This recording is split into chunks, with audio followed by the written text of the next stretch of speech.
Hi, and welcome back to Dragonfly Paranormal on YouTube. Today I'd like to start another mini-series explaining how to get yourself and a group of people together to go on location to do an investigation for the first time or near the first time.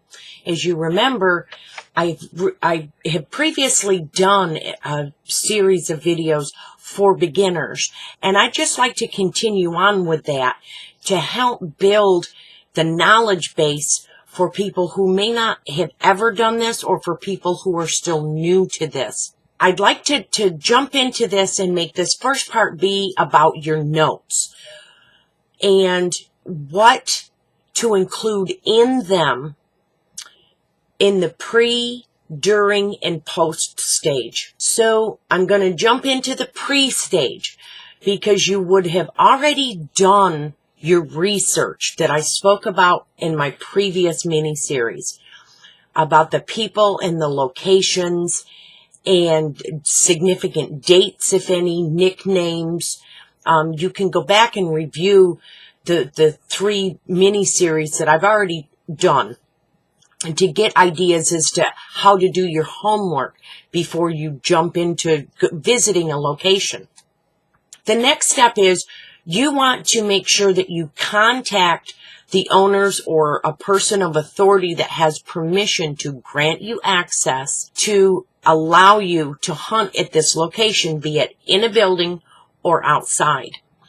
You also want to make sure that you include and have them issue that to you in writing, or if you're speaking to them face to face, record it. Find out who they are, what dates you're allowed, what time, how many hours will they allow you to be there, their name and their contact information so that you can go back to that, so that if due to illness or weather you need to postpone, you can contact them and make arrangements to do this. As well as if for some reason someone approaches you because they feel that you're trespassing, if it's a police officer or someone of that nature, you can say, no, this person has granted me access. Here's their contact information. And that's why it's helpful to have it in writing with a signature from them so that you can pull it out and show them that you have access. It's also very helpful that if you've been granted access to a cemetery, especially after hours, that you carry that, but the information, but also to contact the local police department and let them know, I have been granted access, myself and 3 other people or 4 other people or whatever will be in the cemetery from 9 until 1 or whatever the time frame is, just to help solve any issues. You would also want to take this opportunity to make sure that the person who has granted you permission to be there has a list of the people, their full names of who is going to be there with you, so that they feel secure at knowing who's who.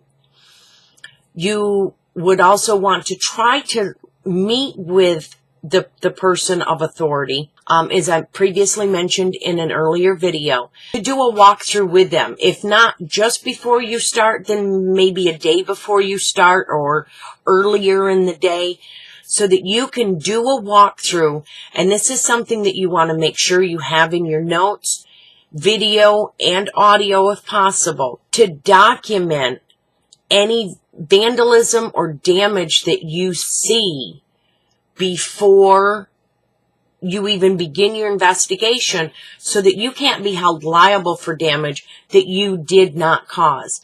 This is why I want to stress right here that it's very, very important for you to know to always keep an audio and video piece of equipment running at all times so that you can prove you didn't break something, you didn't knock something over.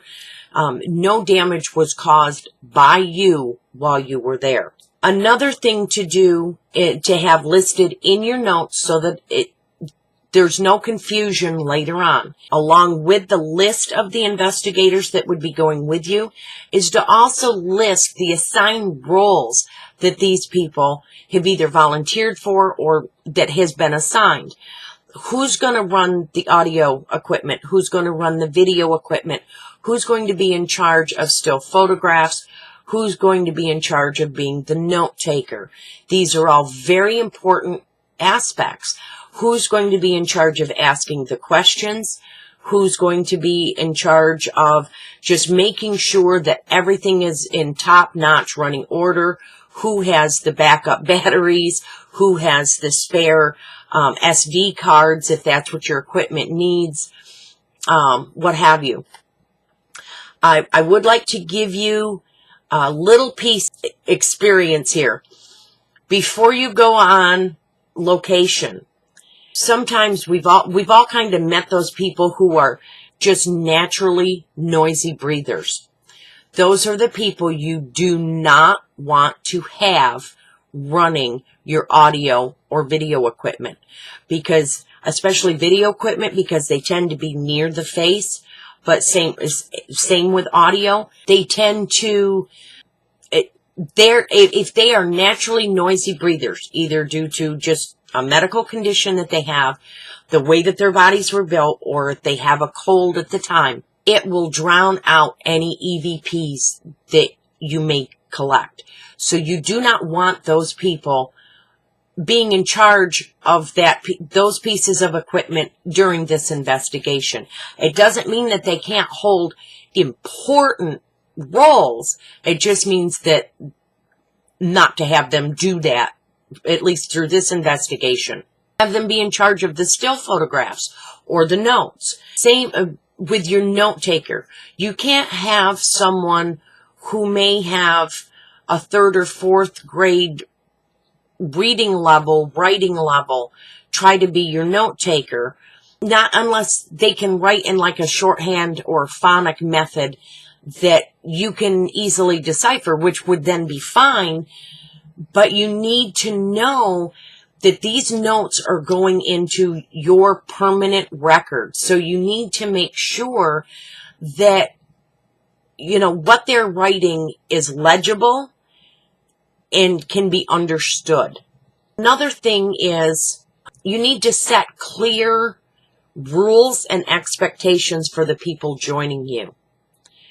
Like for me, for instance, the first and main rule is there will be no provoking of spirits. If you attempt to do this, you will be told to leave. You will not be welcome.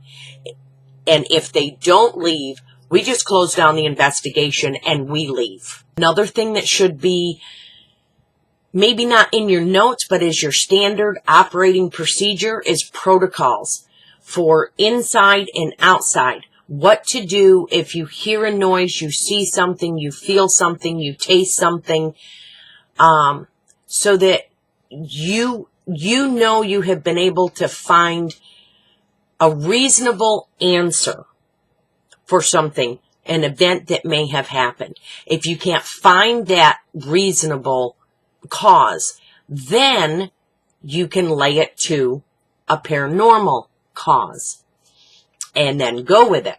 But you need to have in your records a set protocol to be able to follow through with this. And that groundwork should all be laid ahead of time. And then another thing that really should be set up in your notes ahead of time so that there is no issues, there are no problems. But who holds and retains the notes and the audio and the video recordings and the still photographs after the investigation is complete? I have witnessed arguments over who basically has ownership of this. How I settle it is, if someone has been invited to join me, if they use their equipment, it's theirs. If they use my equipment, it's mine. This video has led longer than I intended. So I'm going to close this out for now. Well, my next video will go into what steps you should take once you arrive at a location and what should be added to your notes at that time. Thank you so much for watching. I appreciate the time that you spend with me. Please feel free to leave any comments and suggestions down below. Please remember to click subscribe, and please join us over on Facebook. Come and help start a discussion about paranormal investigation. I welcome any input you may have. Thank you so much. Have a great day.